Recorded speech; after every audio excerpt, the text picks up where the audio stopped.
Imagine starting your day like any other, walking into your business with a smile, only to find yourself mistaken for someone else and treated unfairly. This is exactly what happened to Vanessa, a quiet, confident woman who owned the very supermarket she was visiting. On this particular day, she decided to blend in with her employees, taking on tasks like stocking shelves and organizing inventory.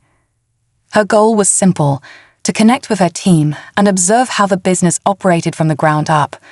But little did she know, her attempt at staying unnoticed would spiral into an unbelievable and chilling encounter.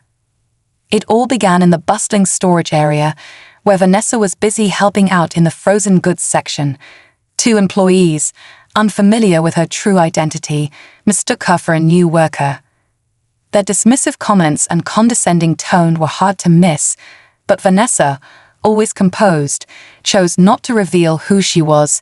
Yet, she believed in seeing people's true character, even if it meant enduring their assumptions for a while. However, things took a startling turn when one of the employees made a reckless decision.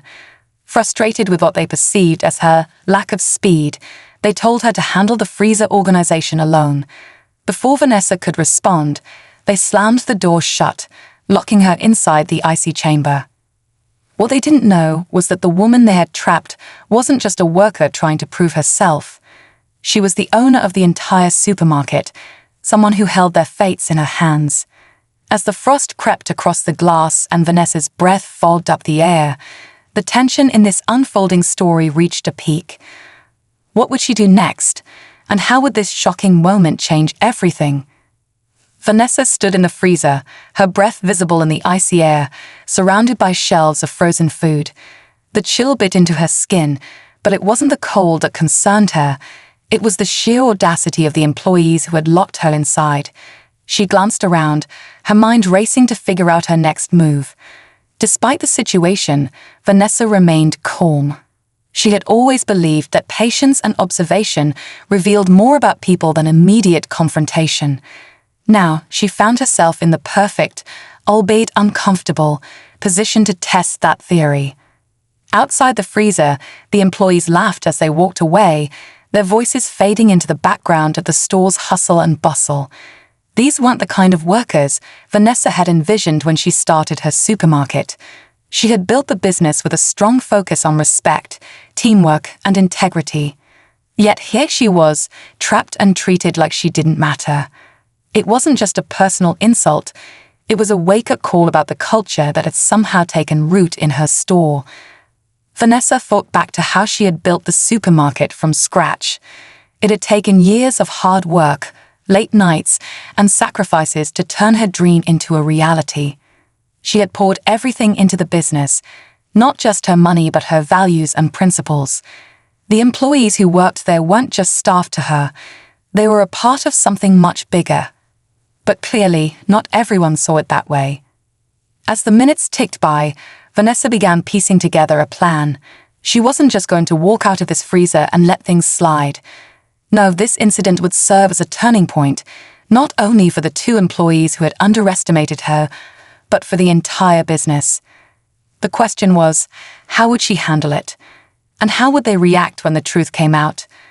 Inside the freezer, Vanessa clenched her arms around herself to preserve warmth as her mind worked through the unfolding situation. The frost-covered glass reflected her calm but determined expression.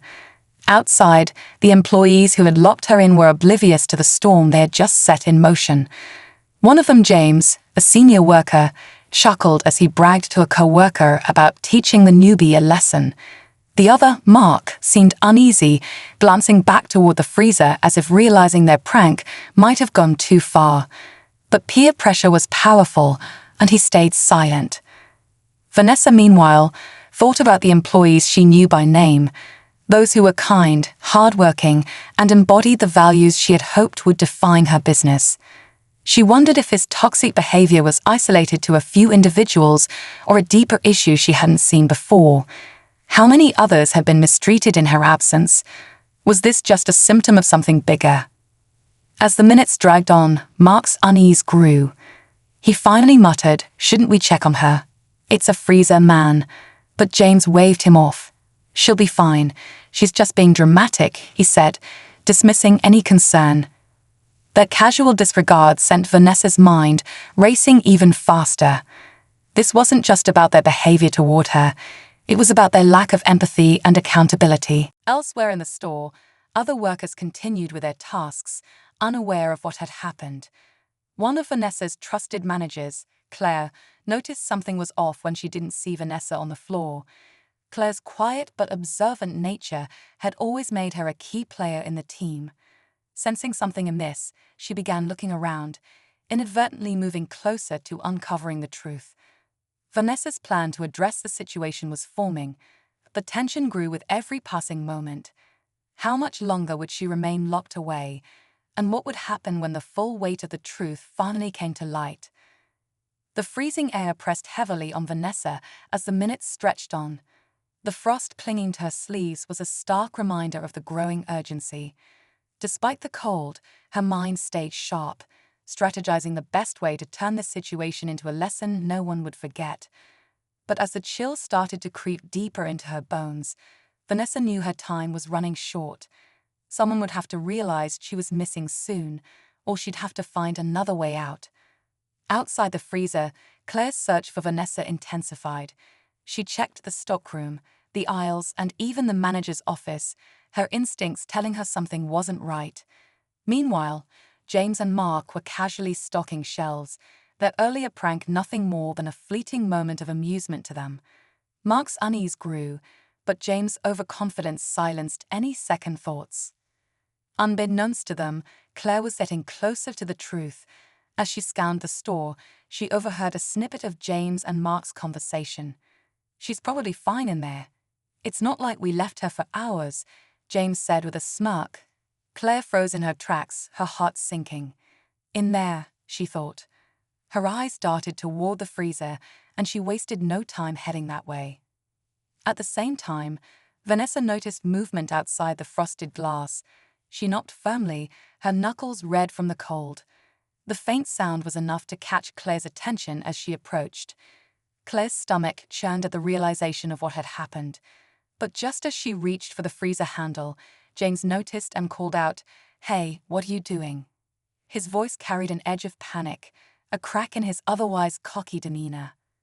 Claire turned to face him, her expression a mix of disbelief and anger. "What did you do?" she demanded. The room seemed to hold its breath, the tension thick as a confrontation loomed. Vanessa watched through the glass, knowing the moment of truth was near, but unsure of how it would play out. The next few moments would decide everything. Claire's question hung in the air, and James hesitated, his usual bravado faltering.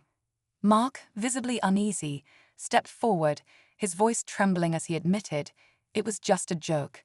We didn't think it'd go this far." Claire's eyes widened, her shock quickly turning to fury. "A joke? You locked someone in a freezer as a joke?"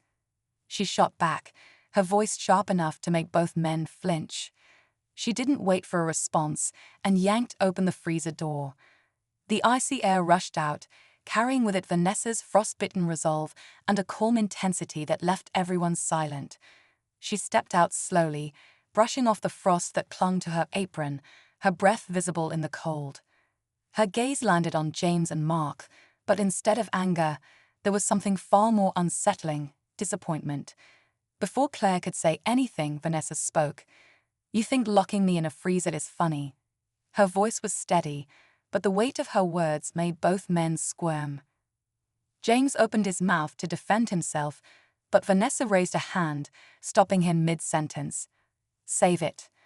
I've had enough," she said, turning her attention to Claire. "Call the store manager. I want a word with them." Claire looked hesitant, her lips pressing together as if to hold back a secret. Then, with a quiet sigh, she glanced back at Vanessa. "Vanessa, you are the store manager. Don't you think it's time they found out?" James and Mark exchanged confused looks, but Vanessa's silence only deepened the mystery. Finally, Vanessa turned to the two men, her expression unreadable. "You think you know who you're messing with, but you don't. Let me show you." She pulled her phone from her pocket and made a quick call, her words crisp and professional. "This is Vanessa Hayes.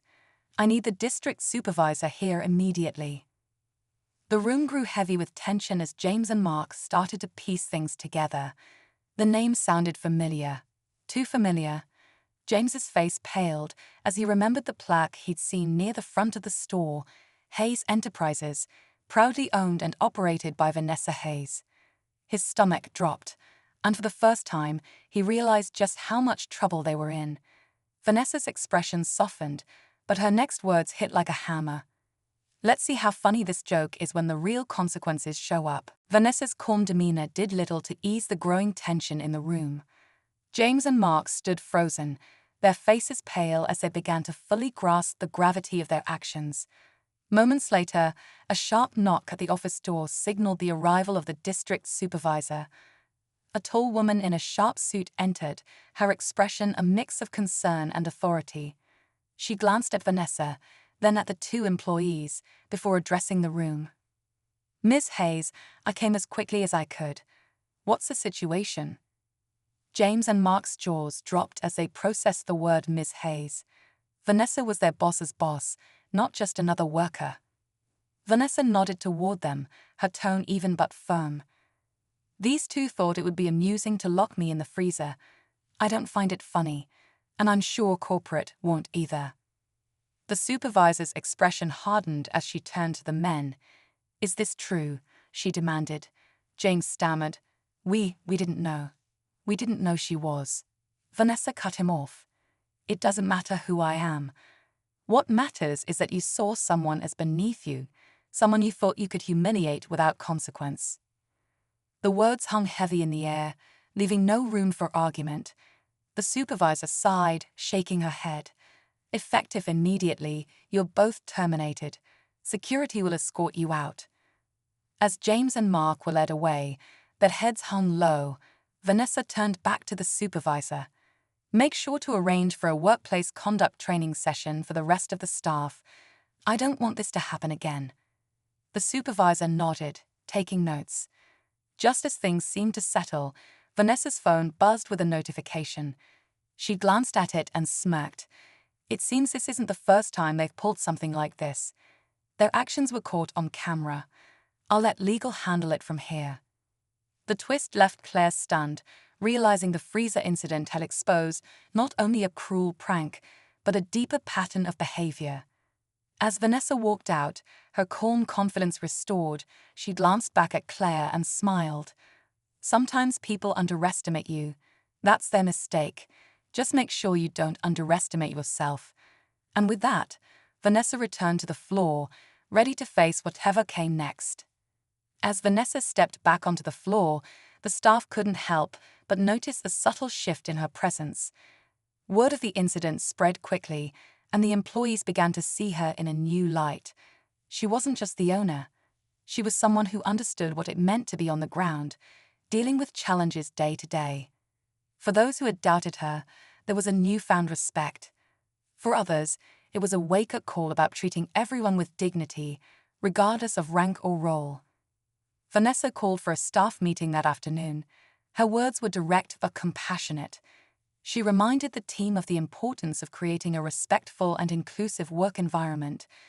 "This store is more than just a business," she said. "It's a community, and every one of you plays a role in making it a place where people feel valued and safe." The meeting ended with a renewed sense of purpose. Employees who had quietly endured similar treatment in the past felt seen, and those who had been complacent about such behavior vowed to do better. Claire, who had been hesitant to speak up earlier, approached Vanessa afterward. "Thank you for standing up for yourself, and for all of us," she said. Vanessa smiled warmly. "We all deserve respect, Claire. Don't ever let anyone convince you otherwise." In the weeks that followed, Vanessa implemented changes to ensure no one else would have to endure what she had. Training programs were introduced, anonymous reporting systems were put in place, and the atmosphere in the store began to shift. It wasn't perfect overnight, but it was a start. As Vanessa walked through the aisles one evening, she caught a glimpse of her reflection in the freezer glass. She smiled, knowing that her decision to take action had made a difference, not just for herself, but for everyone in the store.